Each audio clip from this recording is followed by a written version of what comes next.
नमस्कार, मैं डॉक्टर चुन्नन कुमारी आज की हिंदी कक्षा में आप सबका स्वागत करती हूँ। आज मैं स्नातक 3 पत्र 8 के अंतर्गत प्रेमचंद द्वारा लिखित कहानी संग्रह मानसरोवर प्रथम भाग में संकलित कहानी बड़े भाई साहब का सारांश पढ़ेंगे। तो आइए प्रेमचंद की कहानी बड़े भाई साहब का सारांश देखते हैं। मुंशी प्रेमचंद हिंदी के कहानी लेखकों में अपना महत्वपूर्ण स्थान रखते हैं। उन्होंने हिंदी कहानी को एक नई दिशा दी। प्रेमचंद ने लगभग 300 कहानियों की रचना की। ईदगाह, पूस की रात, कफन, पंच परमेश्वर, बड़े घर की बेटी, मंत्र, नशा आदि प्रेमचंद की प्रमुख एवं अत्यंत प्रसिद्ध कहानियां हैं। मुंशी प्रेमचंद की बड़े भाई साहब कहानी कथानक एवं विषय वस्तु की दृष्टि से बहुत छोटी कहानी है। इसमें 2 ही पात्र हैं, एक स्वयं कथानायक और दूसरा उसके बड़े भाई साहब।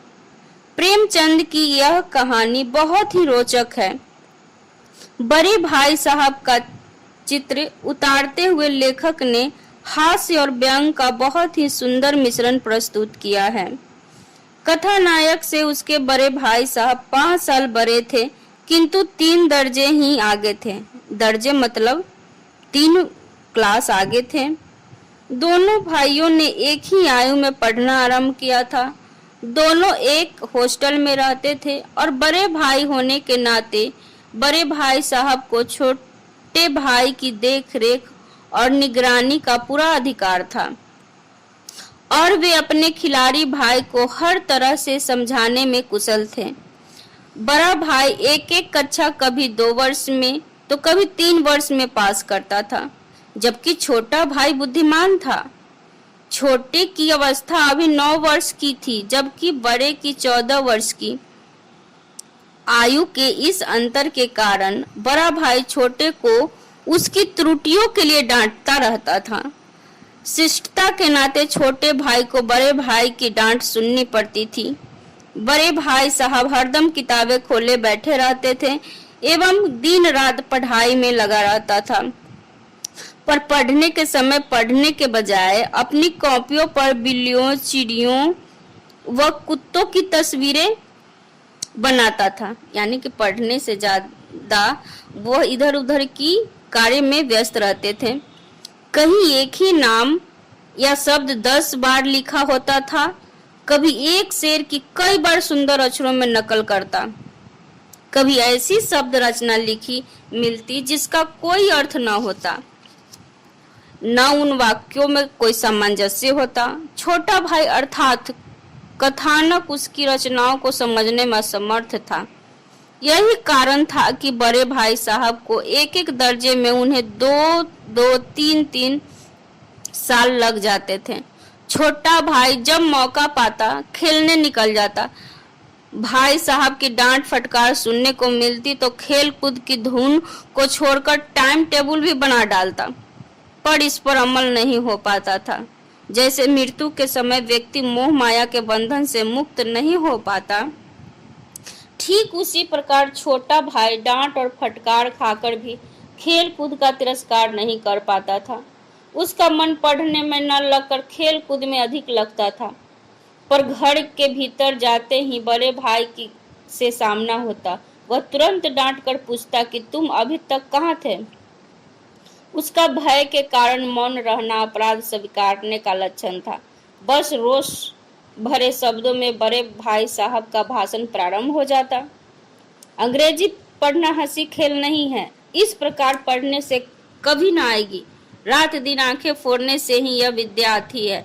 मैं दिन रात पढ़ता हूँ, खेल कूद के पास नहीं फटकता, तो भी एक दर्जे में 2-2, 3-3 साल लगते हैं। पर तुम इसी प्रकार पढ़ोगे तो सारी उम्र एक के ही दर्जे में यानी कि एक ही क्लास में सड़ते रहोगे। अंत में कह दिया कि यदि नहीं पढ़ना है तो घर चले जाओ दादा की गाढ़ी कमाई के रुपए क्यों बर्बाद करते हो? भाई का यह भाषण सुनकर कथा नायक के मन में निराशा आती है। आंसू बहाता कई बार भाई की तरह मेहनत करने की सोचता है, पर न कर पाता है। कई बार पढ़ाई छोड़कर घर जाने की सोच लेता है, पर इम्तिहान का परिणाम आया तो बड़ा भाई फेल और कथा नायक अपनी कक्षा में प्रथम रहा। अब दोनों भाइयों के बीच 2 वर्ष का अंतर रह गया था। कथा नायक को एक बार विचार आया कि भाई को पूछूं कि क्या हुआ तुम्हारी तपस्या का, पर अपने फेल होने के दुख में उदास देखकर जले पर नमक छिड़कना उचित न समझा। पर उसका आत्मविश्वास और साहस बढ़ गया, उसे अभिमान भी हो गया। भाई का वह रौब अब उस पर नहीं रहा था। वह खूब खेल में भाग लेने लगा। भाई ने भी भांप लिया कि इस बार दर्जे यानी कि क्लास में पास होने से इसको घमंड हो गया है और अब मुझसे नहीं दबता। एक दिन बड़े भाई ने कथानका यानी कि छोटे भाई को गुल्ली डंडा खेल कर आते देख लिया तो उसी वक्त डांटते हुए बरस पड़े। देखता हूँ इस साल पास हो गए और दर्जे में अव्वल आ गए हो तो तुम्हें दिमाग हो गया है। पर भाईजान, यहाँ घमंड किसी का नहीं रहा, रावण का भी नहीं। महज इम्तिहान पास कर लेना कोई चीज नहीं है। असल चीज है बुद्धि का विकास। जो कुछ पढ़ो उसका अभिप्राय समझो। कभी कभी गुल्ली डंडे में भी अंधा चोट निशाना पड़ जाता है, इससे कोई सफल खिलाड़ी नहीं हो जाता। मेरे दर्जे में आओगे तो दांतों पसीना आ जाएगा। दर्जनों तो जेम्स हुए, दर्जनों विलियम्स और कौड़ियों चार्ल्स। इन अभागों को नाम भी नहीं जुड़ते थे। मुझसे पूछते तो 10 लाख नाम बता देता, और ज्योमेट्री तो बस खुदा की पनाह ही समझो। अबज की जगह अजब लिख दिया तो सारे नंबर कट गए। कोई इन निर्दयी मुमतहीनों अर्थात परीक्षकों से नहीं पूछता कि आखिर अबज और अजब में क्या फर्क है। दाल भात रोटी खाई या भात दाल रोटी खाई, लाख फेल हो गया हूँ। संसार का मुझे तुमसे ज्यादा अनुभव है। भाई साहब ने अपने दर्जे की पढ़ाई का जो भयंकर चित्र खींचा था उससे छोटा भाई कुछ भयभीत हुआ, पर खेल कूद तो चलता रहा। फिर सालाना परीक्षा हुई और छोटा भाई फिर अव्वल पास हुआ और भाई साहब फिर फेल हो गए। भाई साहब ने प्राण तक परिश्रम किया था, पर नतीजा सुनकर वे रो पड़े और छोटा भाई भी रोने लगा। दोनों के बीच अब केवल 1 दर्जे का अंतर रह गया था।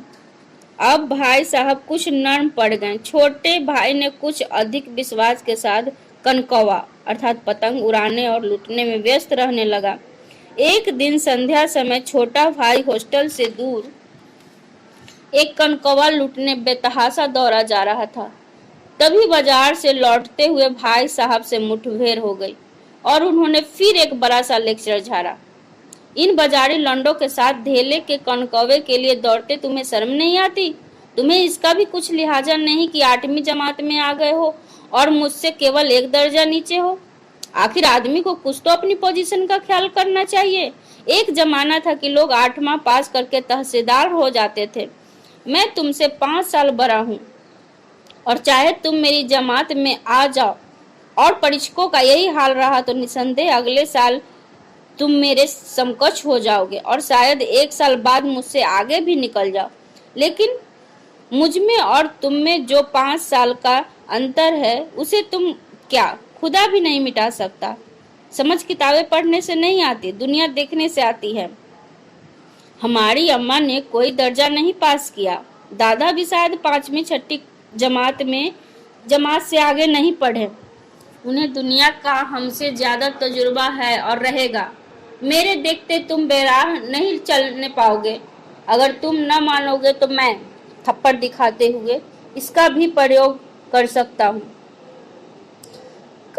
कथानायक को बड़े भाई की इस युक्ति ने बहुत प्रभावित किया। उसने सिर झुकाकर कहा कि आप सही फरमाते हैं और आपको कहने का पूरा अधिकार है।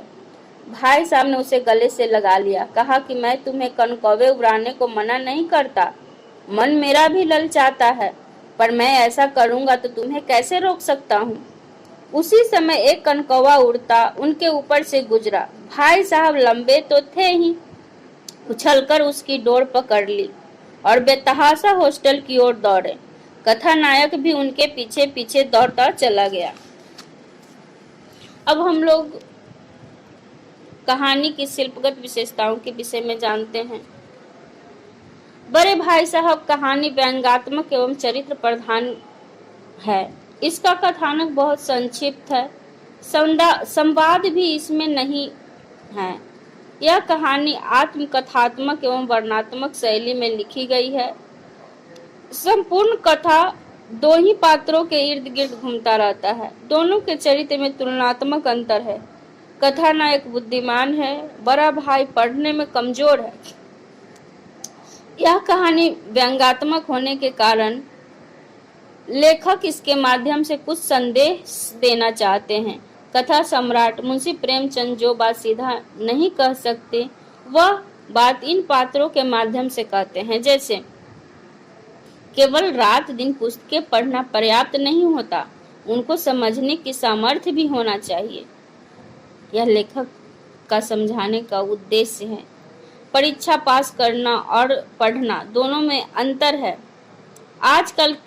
आजकल की शिक्षा प्रणाली बोध के स्थान पर रटने पर बल देती है।